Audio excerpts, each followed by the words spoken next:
자, 기근 때 삶의 영역에 풍성한 공급을 받았던 인물로 아브라함과 이삭과 요셉에 대해서 말씀해 주셨는데, 자, 아브라함이 하나님께 불순종했을 때도 하나님은 여전히 그에게 필요한 것들을 공급해 주셨고, 나중에 애굽을 떠나게 될 때 하나님께서는 가축과 은과 금이 풍부한 부자가 되게 해주셨던 영적인 축복뿐만 아니라 이 물질적인 축복을 받았던 믿음의 조상인 아브라함은 굉장한 부자였다는 것이죠. 그 부자의 근원은 아브라함이 하나님의 명령을 듣고 떠났기 때문에 하나님으로부터 오는 풍성한 공급을 실질적으로 받을 수 있었습니다.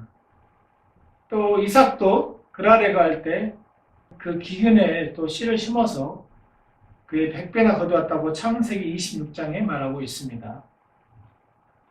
자, 요셉은 바로의 꿈을 해석해 주므로 7년 동안의 애굽 땅에 있는 양식을 저장하고 또 7년 동안의 이 지면에 기근이 있을 때 그 애굽 사람뿐만 아니라 가족과 다른 사람들 모두가 육신의 양식을 공급받는 이런 사건들이 창세기에서 나와 있습니다. 자, 구약의 성경은 이 시대를 살아가는 우리에게 교훈을 줍니다. 그 교훈을 통해서 영적인 또 진리를 우리가 깨닫고 이런 경제적으로 힘든 시기일수록 우리가 하나님이 주시는 확신을 더 깊이 가질 수 있기 때문에 우리에게 굉장히 중요합니다.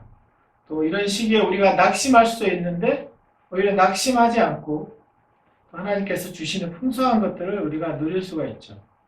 사도행전 11장 28절 여기 나와 있는 것처럼 자, 그 중에 아가보라 하는 사람이 일어나 성령으로 말하되 천하에 큰 흉년이 들리라 하더니 글라우디오 때 그렇게 되니라.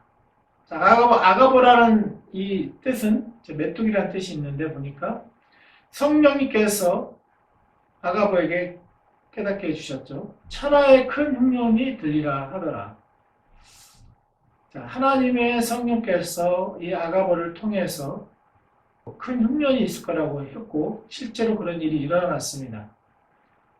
또 사도행전 11장 29, 30절을 보면 29절 제자들이 각각 그 힘대로 유대에 사는 형제들에게 부조를 보내기로 작정하고 이를 실행하여 바나바와 사울의 손으로 장로들에게 보내니라.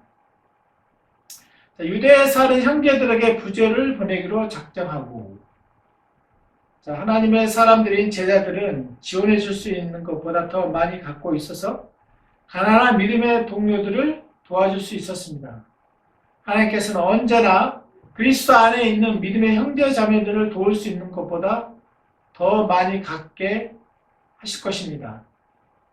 또 믿음의 형제들을 돕는 것이 우리에게 필요하고 그 다음에 세상 사람들의 필요도 채워줘야 합니다.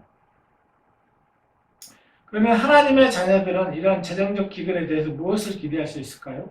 이런 재정적인 기근이 오게 되면 일상적인 공급의 통로가 막히는 것처럼 우리는 염려할 수 있습니다. 그러나 우리는 이 세상 시스템에 의해 살지 않습니다. 하나님께서는 그리스도 예수 안에서 영광 가운데 그 부유함을 따라 너희 모든 쓸 것을 채우시리라고 빌립보서 4장 19절에 말씀하고 있습니다. 경제적인 상황이나 주식의 그 상황에 따라 우리의 필요를 채우는 것이 아니라 하나님이 부유하시기 때문에 하나님의 부여를 통해서 우리의 필요를 채워주신다고 말씀하고 계시는 것입니다. 하나님의 공급하심은 경제적으로 힘든 시기에 우리가 처해 있을지라도 우리는 안식할 수 있습니다. 왜냐하면 하나님께서 우리의 공급자가 되시기 때문입니다. 그래서 마태복음 6장 26절 30절에 산상수훈에서 예수님께서 말씀해 주셨죠. 자, 여러분이 다 아는 내용이죠. 공중의 새를 보라. 들의 백합화를 보라. 어떻게 자라는가 생각하여 보라. 자, 하늘의 아버지께서 새와 들의 백합화를 기르신다는 것이죠. 우리 삶에 필요한 모든 것들을 우리는 하나님으로부터 공급받기 때문에 우리의 필요에 의해서 걱정하거나 필요에 대해서 염려하거나 걱정하지 말라고 말씀하신 것이죠. 또 마태복음 6장 32절 33절에 너희는 먼저 그의 나라와 그의 의를 구하라. 그리하면 이 모든 것을 너희에게 더하시리라. 우리가 해야 할 것은 이 땅에 우리의 필요에 어떤 먹을 것, 입을 것, 누릴 것 걱정하기 이전에 먼저 하나님 나라에 초점이 맞춰져야 한다고 말씀하고 계십니다.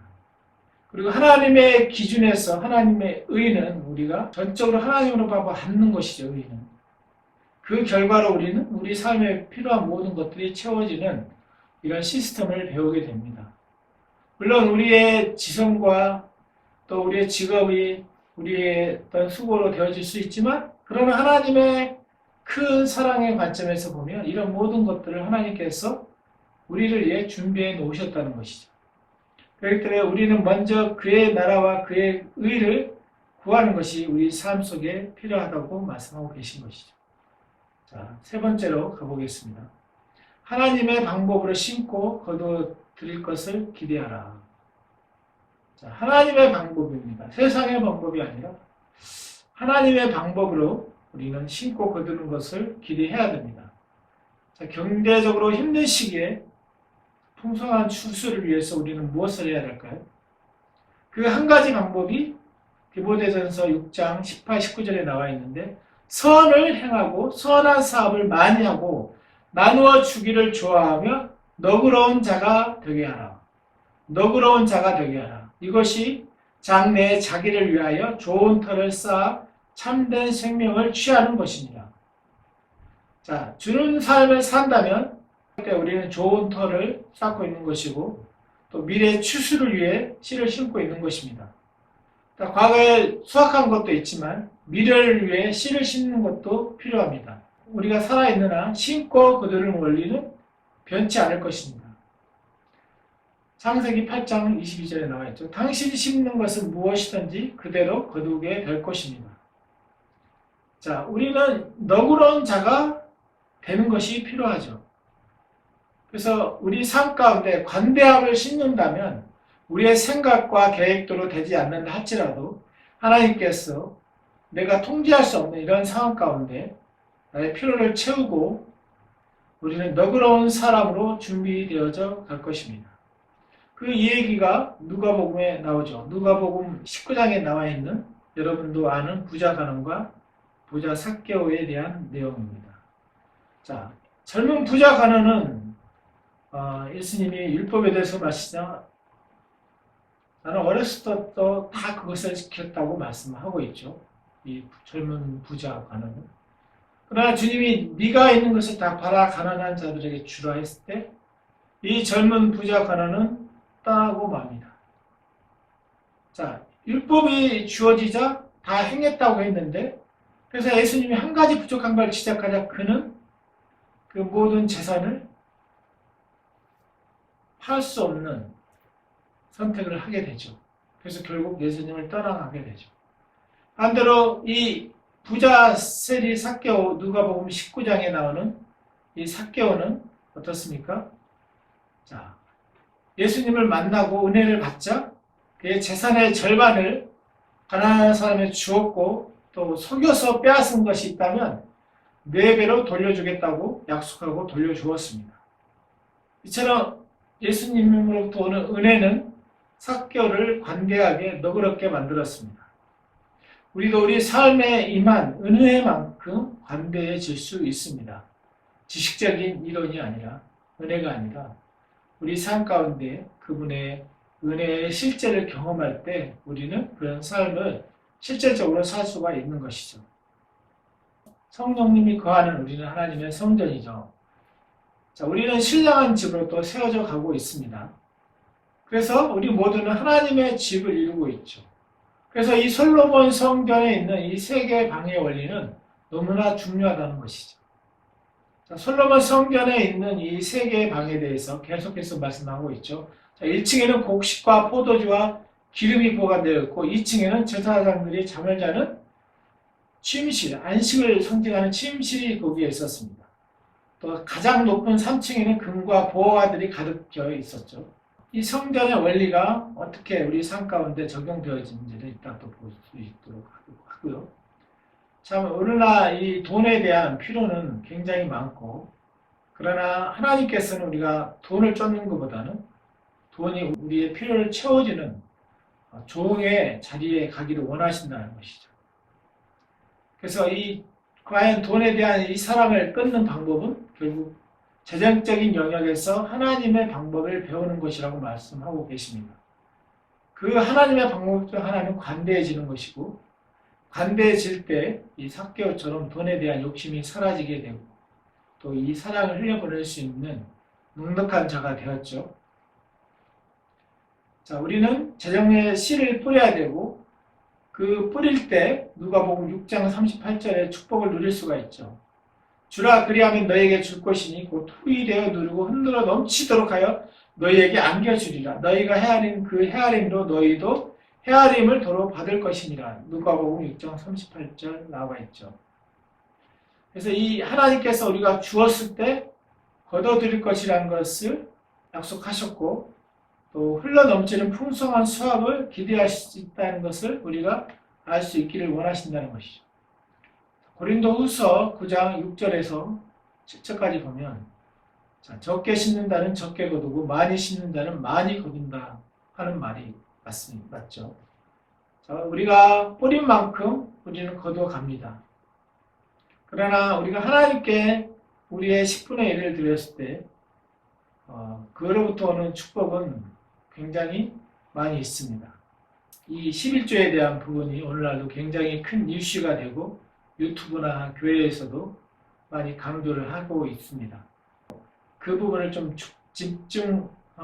집중적으로 보도록 하겠습니다. 우리는 하나님이 좋으신 분이라는 것을 알기 때문에 11조를 합니다.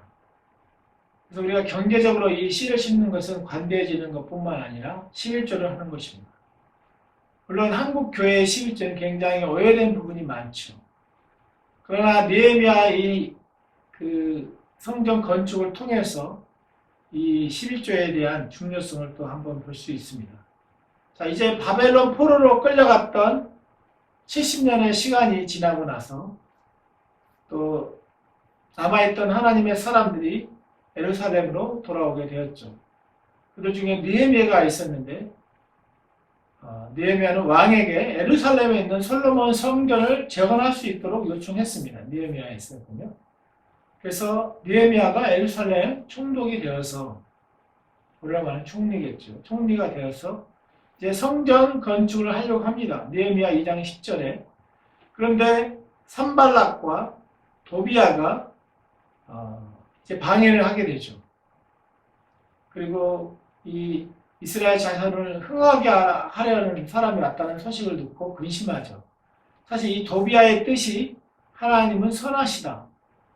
근데 이름의 뜻과 다르게 산발락과 도비야는 이스라엘 사람들을 보살피는 것에 대해서 매우 불쾌하고 탐탁해하지 않았죠.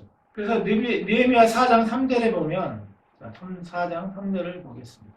암몬 사람 도비야는 곁에 있다가 이르되 그들이 건축하는 돌 성벽은 여호가 올라가도 곧 무너지리라. 굉장히 조롱했죠. 우리는 이런 세상에 속한 사람들의 말을 들을 때 굉장히 약해질 수 있습니다. 그 말을 고지것들을 들으면. 그러나 우리가 주님으로부터 오는 레마와 로고스의 말을 들을 때 우리는 강하고 담대해지는 것이죠.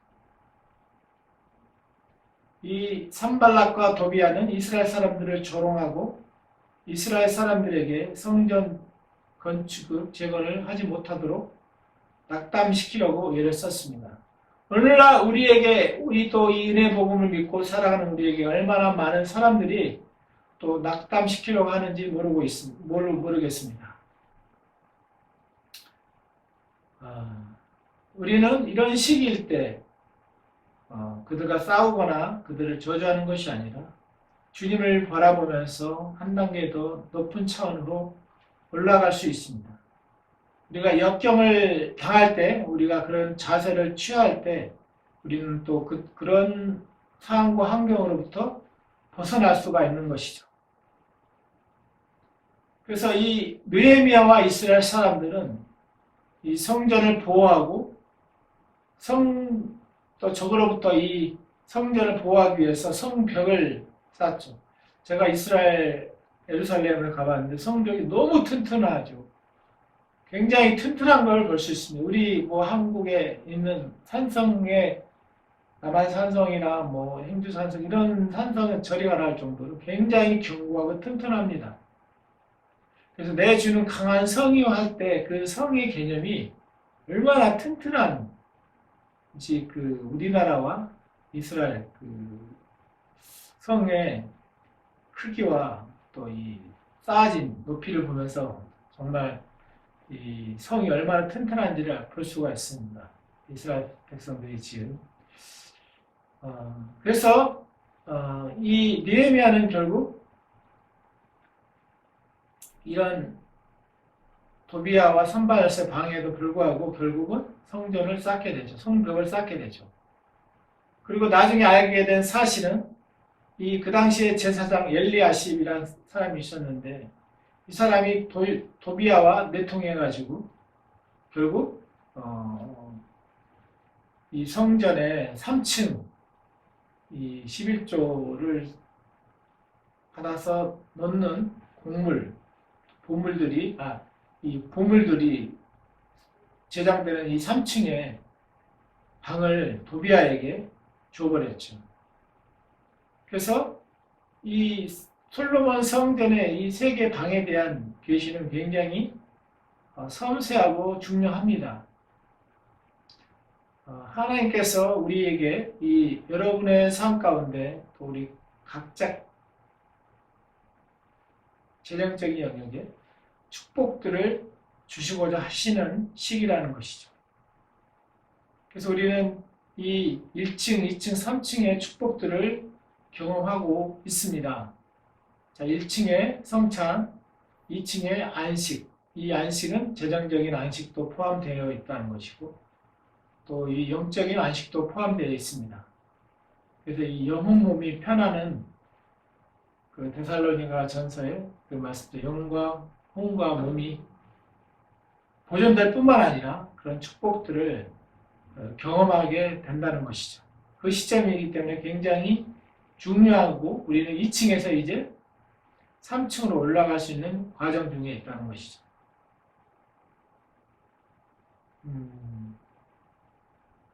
이 3층 방에 대한 가르침을 통해 우리가 경제적으로 또 힘들어지는 때에 어떻게 이 풍성함을 경험하는지를 또 알 수 있죠. 느헤미야 13장 5절을 보도록 하겠습니다.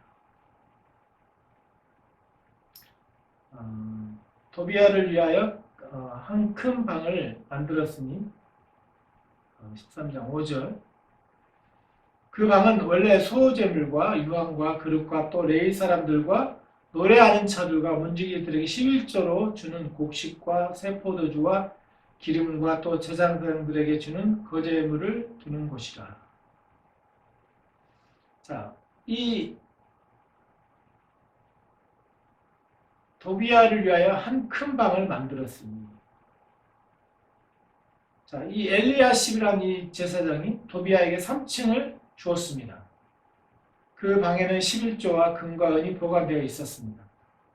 그 11조들은 하나님의 성전을 유지하고 찬양한 제사장들과 또 찬양하는 사람들과 성전 일을 어불하는 사람들에게 생계를 위해서 사용되어졌습니다.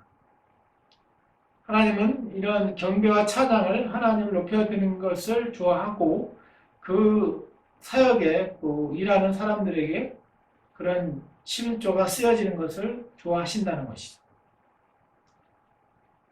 자, 예수님은 이 땅에 아버지의 뜻을 향하러 오셨고 또 아버지께서도 아들을 통해서 아버지의 뜻을 펼쳐 보이는 것이기 때문에 굉장히 두 분의 관계는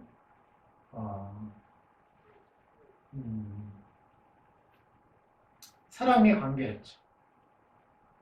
자, 그래서 우리가 하나님을 어떻게 구약에서는 섬겨드렸습니까? 히브리 레위기에 보면 번제와 소제, 화제, 또 속제, 속건제가 나오죠.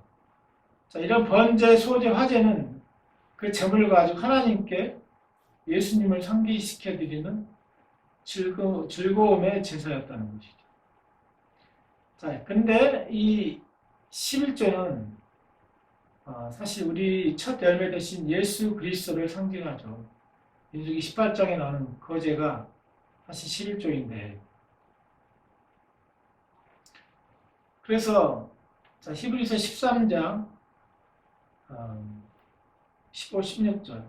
그러므로 우리는 예수로 말미암아 항상 찬송의 제사를 하나님께 드리자. 그 이름을 증언하는 입술의 열매입니다. 찬송의 제사가 오늘날 우리에게 또 특별한 또 그 하나님을 기쁘게 하는 제사이죠.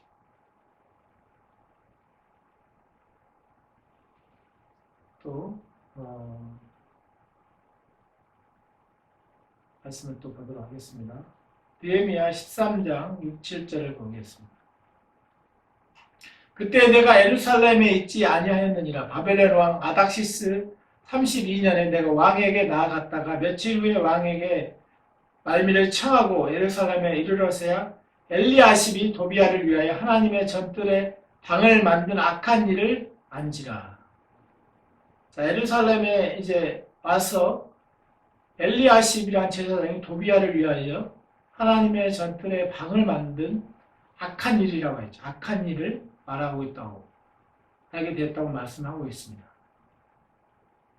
자, 이 본문은 현재 우리가 처한 상황에 대해서 말해주고 있다고 하시는데, 자, 우리는 제일 큰 방, 하나님의 이 물질적인 공급을 받는 방에 들어서려는 한때에 있다는 거죠. 이때 도비야가 이 방을 차지했죠. 하나님의 사람들에게 필요한 공급들이 있는 방을 이제 도비야가 차단시킨 거죠. 오늘날도 11조를 해야 되니 말아야 되니 이런 논란도 있고, 또 사실 11조는 율법 이전에 주신 것이죠. 그렇기 때문에 이 율법과 상관없이 사실은 아브라함이 멜기세덱을 만나면서 이 11조를 첫 전쟁에 승리하고 난 재물의 10분의 1을 드렸던 것을 통해서 얼마나 아브라함이, 그러니까 믿음의 조상이라고 하죠. 11조를 드린 것을 법적으로 따질 수 있는 게 아니죠, 사실은. 이거 11조에 대한 부분은 계시가 필요한 부분입니다. 여러분의 삶 가운데 지금 가지고 있는 돈이 작을 수 있지만, 그러나 10분의 1을 꼭 들이셔서 여러분의 삶이 풍성해지는 것들을 경험하시기를 바랍니다. 저희는 이제 독립해서 가정교회로 모이고 있지만, 저희는 저희 한 가정일 때도 11조를 따로 떼어서 모아놨습니다. 그래서 우리가 건물을 필요로 할 때 또 건물을 얻는데 도움이 되었고, 이처럼 하나님의 방법대로 살아가는 그리스도인들에게 하나님의 방법대로 하게 되면, 또 교회가 하나님의 방법대로 하게 되면 교회는 가난해질 수 없습니다. 또 목회자들이 가난해질 수 없습니다. 그래서 우리는 말씀의 원리를 떠나서는 사실은 우리가 가난해질 수 있습니다. 그래서 우리는 이 말씀의 근거에서 살아가는 삶을 살아야 됩니다. 우리의 근거는 말씀입니다. 좋으신 하나님, 완전한 속죄, 또 11조와 성탄에 대한 이런 것들이 우리가 누릴 수 있는 것이라는 것이죠. 그래서 더 이상 이제 여러분의 삶 가운데 이 부분들이 흔들리지 않기를 하나님은 원하십니다. 그래서 이 은혜 안에서 주어지는 하나님과의 우리의 관계 가운데 찬양과 경배, 말씀, 11조, 성찬 이런 것들이 의무가 아니라 즐거움이라는 것을 기쁨으로 또 이것들이 여러분 삶 가운데 또 즐거움으로 전환되어지기를 주님의 이름으로 축복합니다.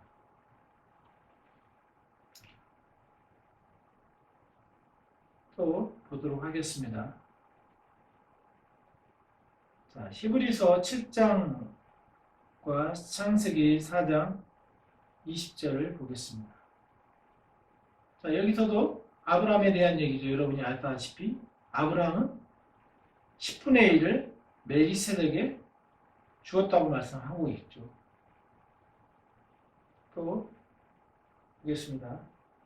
자, 이 11조에 대한 이 히브리 원어를 보면 자, 마사르. 자, 히브리어의 이 11조에 해당하는 단어가 마사르인데 이 안에는 부유한 아사르란 단어가 밑에 아사르란 단어가 포함되어 있는 것을 볼 수 있습니다. 자, 아사르란 뜻은 부유함이라고 이 사전에 보니까 나와 있습니다. 자, 부유함이 11조에 있다는 것이죠. 이 11조를 하는 사람들은 하나님과의 관계가 어떨까요? 하나님을 동전 넣으면 얼마 나오는 이런 동전의 하나님이 아니고 하나님과의 바른 사귐 가운데 부차적으로 우리가 11조를 하게 되는 그런 관계죠.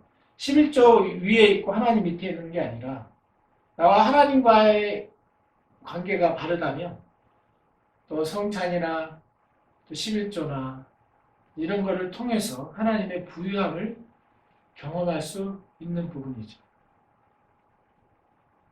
그래서 이 11조에 대한 부분은 계시가 필요한 부분이고 또 이 재정적으로 기근의 때에 개인과 가정교회와 또 지역교회가 기근의 때에 이 필요를 채워줄 수 있는 그런 곳이라는 것이죠. 물론 부정적으로 오늘날 교회들이 또 건축하는데 또 교회의 어떤 외적인 일에 너무 많은 일들을 벌려서 무리하게 성도들이 드리는 귀한 이 11조가 재정 건축에만 쓰인다든지 정말 그 찬양과 또 말씀과 주님의 일을 하는 기본적인 사람들의 필요를 채워주고 또 그 교회가 풍성한 하나님의 은혜 가운데 거하면서 확장하는 것은 문제가 안 되는데 반대로 이런 외적인 것들을 갖추다 보니까 균형을 잃어버림으로 인해서 많은 교회들이 어려움을 겪고 있습니다. 저 또한 전도사로 있으면서 무보수로 일을 했습니다. 그때는 이 11조에 대한 개념을 무조건 했지만 이렇게 깊이 알지는 못했습니다. 그리고 교회가 이 11조로 운영되는 것들을 밖을 개척을 하고 나서 보니 알았고 중요한 것은 어찌됐든 우리는 이 11조를 통해서 하나님의 나라의 씨앗을 심고 또 어떤 준비된 사역을 하고 또 여러분이 각자가 사역자이고 또 여러분의 통해서 주위에 이런 하나님의 사랑이 또 흘러가기를 하나님은 원하십니다. 올바른 교회들이 세워지고 또 이 교회들을 통해서 하나님과의 관계 또 주님과 이 성찬의 관계 또 이 영원한 속죄와의 관계 이런 하나님께서 우리에게 주시는 말씀에서 말하고 있는 근본들이 유지가 되어질 수 있는 그런 든든한 교회들이 곳곳에 세워져서 우리 모두가 경제적인 축복뿐만 아니라 영적으로도 하나님과의 사귐과 말씀의 풍성함을 막힘없이 우리가 누리기를 하나님은 원하시고 우리 모두가 그 대열에 섰으면 좋겠습니다. 그래서 이 느헤미야 13장에 보면 결국 내가 근심하여 도비아의 세관을 그 방 밖으로 다 내어 던지고 이제 느헤미야가 이 성전을 새롭게 정리를 하죠. 자, 우리 생각 가운데 이 잘못된 하나님에 대한 바른 이해가 아닌 이 세상의 시스템에서 길들여진 그런 도비아와 같은 그런 생각을 가졌던 마음뿐만 아니라 그런 어떤 태도들을 버리고 즉 하나님의 정하신 원리를 따라서 우리가 하나님의 전을 바르게 관리하고 또 11조를 통해서 우리가 지역교회와 또 우리가 섬기는 교회에 후원을 계속적으로 바르게 해서 교회들이 이 하나님의 축복을 받을 뿐만 아니라 여러분들도 여러분의 교회를 통해서 하나님의 풍성한 공급을 받기를 주님은 또 원하십니다. 자, 또 보도록 하겠습니다. 히브리서 7장 8절에서 10절입니다. 또 여기는 죽은 자들이 10분의 1을 받으나 저기는 산다고 증거하는 얻은 자가 받느니라. 또한 10분의 1을 받는 레위도 아브라함으로 말미암아 10분의 1을 바쳤다 하고 할 수 있나니 이는 멜기세덱이 아브라함을 만날 때 레위는 이미 자기 조상의 허리에 있었습니다. 결국 뿌리를 쭉쭉 따라가 보면 아브라함의 허리에 레위도 있었다는 것이죠. 자, 여기서 8절에 또 여기는 죽은 자들의 10분의 1을 받으나 저기는 산다고 증거를 얻은 자고 받느니라. 현재 수동 분사입니다. 즉 우리가 11조를 하는 것은 예수님께 드리는 것이라는 것이죠. 영적으로, 믿음으로. 그렇기 때문에 아브라함이 11조를 했기 때문에 그의 후세대, 증손자의 레위를 포함하여 축복을 받았습니다. 11조를 할 때 또 우리의 후세대가 축복을 받을 것입니다. 이게 굉장히 중요한 것 같습니다. 우리가 11조를 하는 문화를 계속적으로 다른 하나님에 대한 이해를 가지고 하게 될 때 우리의 후손들이 우리를 통해서 축복을 받는다는 얘기죠. 그래서 하나님께서는 반드시 공급해 주실 것이기 때문에 우리 하나님의 자녀의 우리는 돈에 대한 걱정을 하지 마시고 대신에 하나님의 방법을 따라 관대한 사람이 되고 11조를 하는 여러분이 되기를 주님의 이름으로 축복합니다. 이번 한 주도 주님께서 당신을 축복하시고 아브라함의 축복으로 축복하시고 또 신명기 28장의 복으로 축복하십니다. 또 주께서 코로나19 바이러스로부터 당신과 당신의 가족들을 지키시고 모든 위험과 사고와 다가올 재정적인 어려움으로부터 지키시고 공급해 주십니다. 재정적인 어려움은 당신의 가정에는 영향을 끼치지 못할 것이고 주께서 그 얼굴을 당신과 당신의 가족을 향하여 드시고 주의 샬롬의 평안을 주십니다. 할렐루야.